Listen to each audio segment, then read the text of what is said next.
As Kjersti said, this is a grassroots movement of atomic bomb survivors. I'm going to come back to that again and again. Testimonies, storytelling, the importance of creating norms as a way of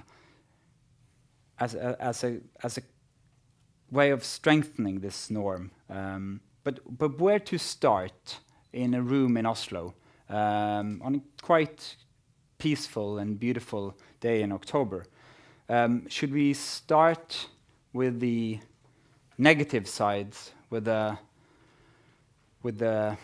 why it's important now, or should we start in a more encouraging side? So let's start on the encouraging side, and let's just put down, acknowledge one encouraging fact, which is really encouraging. No nuclear weapons have been used in nearly 80 years. This great accomplishment might be taken for granted, but if I ask my grandfather or father, would you think these weapons in 1945 and the years coming would never be used again? I don't think the answer would. Of course, they will not be. So this is a great accomplishment that these weapons are not used.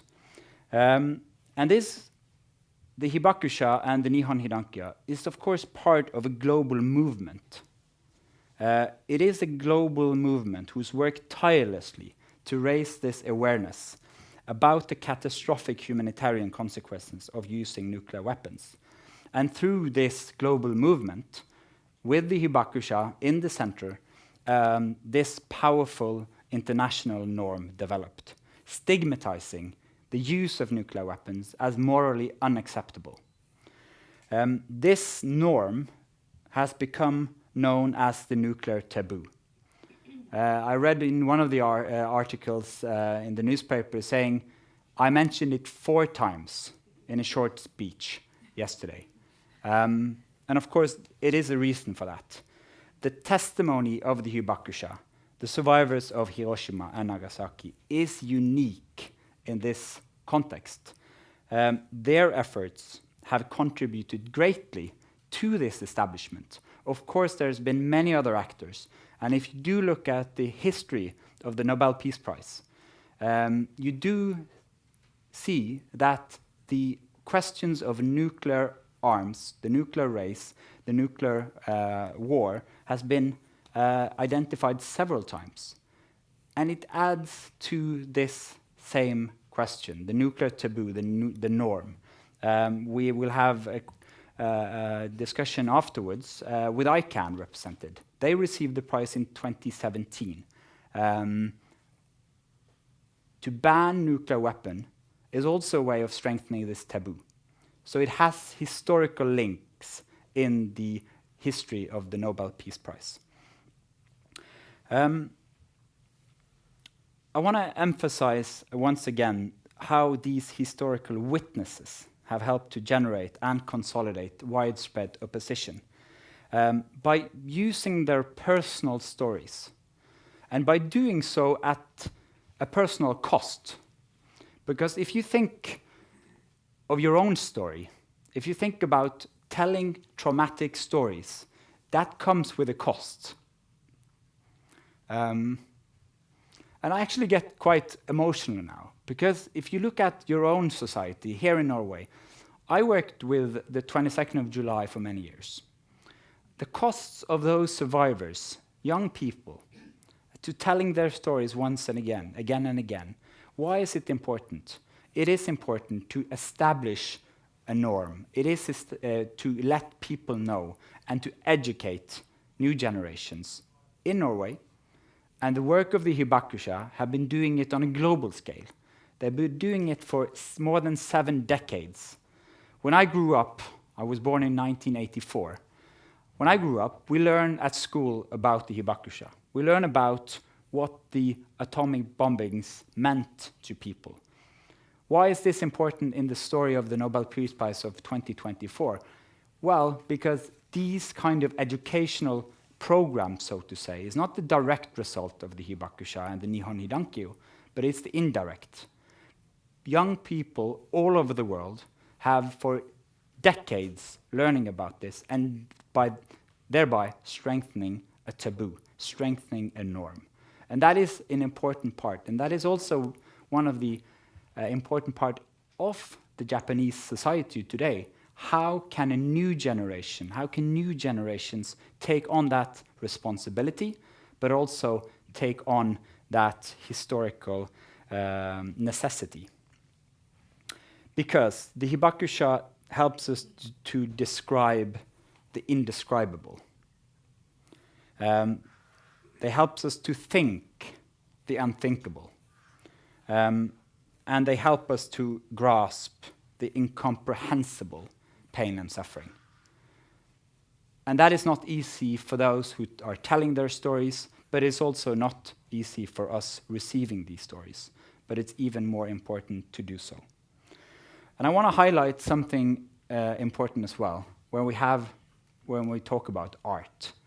How the hibakusha have influenced culture, art, memorials, literature, all of which have helped to embed the nuclear taboo in public consciousness. So let's fast forward a bit. Imagine a world in which nuclear weapons have not been used on battlefields for 100 years.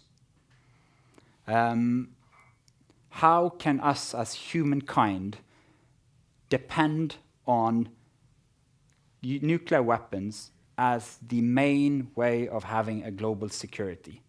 It might work in 80 years. Will it last 100 years? Our answer to that, we cannot have a global system depending on our security on nuclear weapons. And that is why we need to listen to the hibakusha, to Nihon Hidankyo, when they say nuclear weapons should never be used ever again, and we need to get rid of them. Of course, it will be difficult, it will be time-consuming, and will be a dangerous path to a nuclear-free world, but it's a path that we need to take one step at a time doing, and the hibakusha shows us that path. We often say, and there are famous quote saying, darkness is a place, but the road is our light. And doing that, showing that road, showing that way, is also the work of the hibakusha. Let's pass over to why now? A question I've been receiving all yesterday. It is alarming, and we'll probably hear more about that afterwards, that this taboo we're talking about, this strong global norm against the use of nuclear weapons, stigmatizing them as morally unacceptable, that norm is under pressure. Both in the sense that nuclear powers are modernizing, upgrading their arsenals. New countries appear to be preparing to acquire nuclear weapons. And what we all know is happening, if you read the newspapers, threats are being made quite regularly to use nuclear weapons in ongoing warfare. All of this is reducing the strength of the taboo.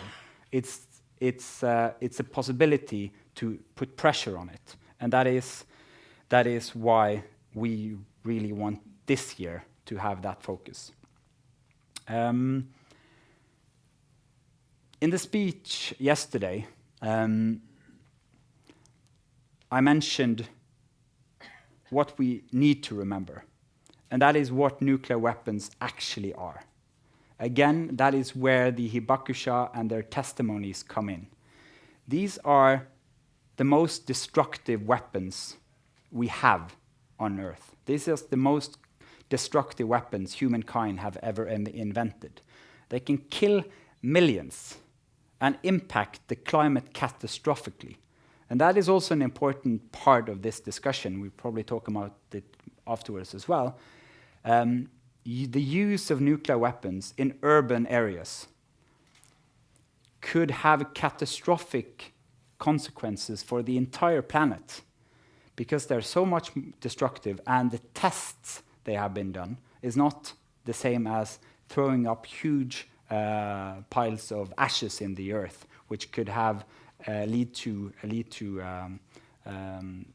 catastrophic climatic consequences. I'm gonna end up here soon. I just want to highlight again what Kjersti started to say. Individuals. The core of Alfred Nobel's vision was the belief that committed individuals can make a difference. You and me, everyone in this room. The hibakusha have decided to dedicate their life to change the world for the better, to make sure humanity doesn't have to experience what they experienced in August 1945. And I think it's important to remind ourselves how each and every one of us can make a difference, but also to honor all those who survivors, all those who survived that have already passed, all the survivors also from the nuclear tests being made elsewhere in the world, who, despite physical suffering, painful memories, have chosen, because it's a choice. You can choose to do something, and you can choose not to do something. The hibakusha, Nihon Hidankyo, they have chosen to do something, which have a big relevance for all of humankind. They have provided thousands of witness accounts. And it's important when I say they have, but they're still doing it. They're doing it in an age where many of them are quite old.